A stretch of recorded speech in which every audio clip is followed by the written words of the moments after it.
In July, Judge Kandakasi ordered Barrick Niugini Limited and the state to negotiate on the extension of the special mining lease after Barrick went to courts when the state cancelled an application by Barrick to extend the special mining lease. Sure, there was a government change of government, but it wasn't a change of country.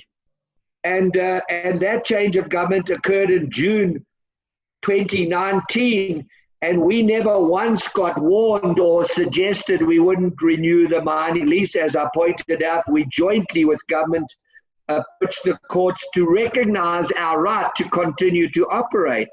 And so, when you go through that, nearly 9 months later, to suddenly wake up one morning and decide that everyone's got to leave is an illogical thing. One would have imagined if there was a view about we had done something wrong, and we've never been indicted or sanctioned on any legacy issues. He said negotiations had started in 2017, leading up to the expiry of the 30 years SML in August 2020, were consistent until January when negotiations went cold, according to Mr. Bristow. And I've SMS'd him, I've WhatsApped him, I've written letters to him and the various representatives in the negotiating team, and said we need to negotiate this. And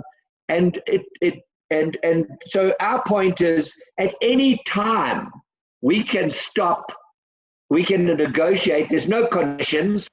It has been made publicly that the Marape government would not settle for anything less than a 50-50 agreement with BNL.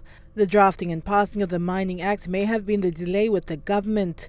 In July, Enga Governor Peter Ipata stated that the Marape government was adamant that the people of Papua New Guinea will benefit from resources being removed from their land. He is saying that the country must have upside, not the downside.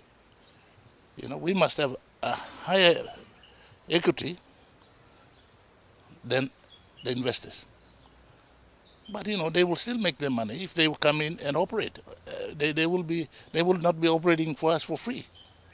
So there's got to be a give and take. So what has been negotiated so far? Barrick stated the 50-50 agreement would be possible if the PNG government put up capital investment for the project. We don't expect the government to put up capital. It should be using tax money and other money for developing the country. It's us as investors that should be putting up the risk capital and recouping it first before we share the spoils.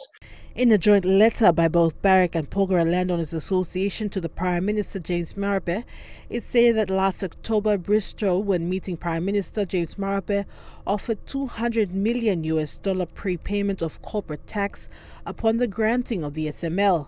We put together a letter and we increased the economic benefits to 57% in favor of the state and other PNG stakeholders, and a reduction of 43% for the shareholders. Because this is a 20-year project and it requires capital. A statement coming after BNL made it clear to the government on the previous 20% equity stake that was given to them in the previous SML deal. The 20% sold by the previous government, and had signed a deal that they would not take up any further equity in the future.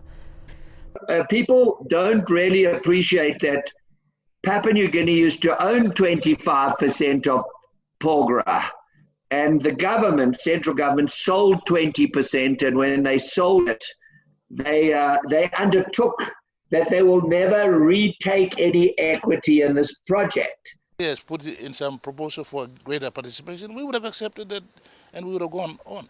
But when did the company come and even propose this new arrangement? They never did. They never did before, unless I put my foot down.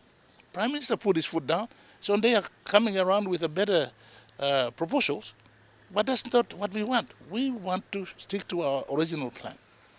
And we are saying the resources now reverted back to the state.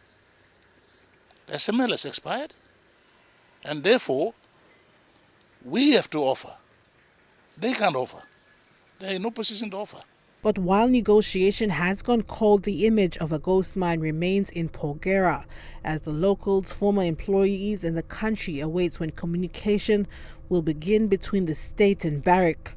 Adelaide Sirox Kari, National, EMTV News.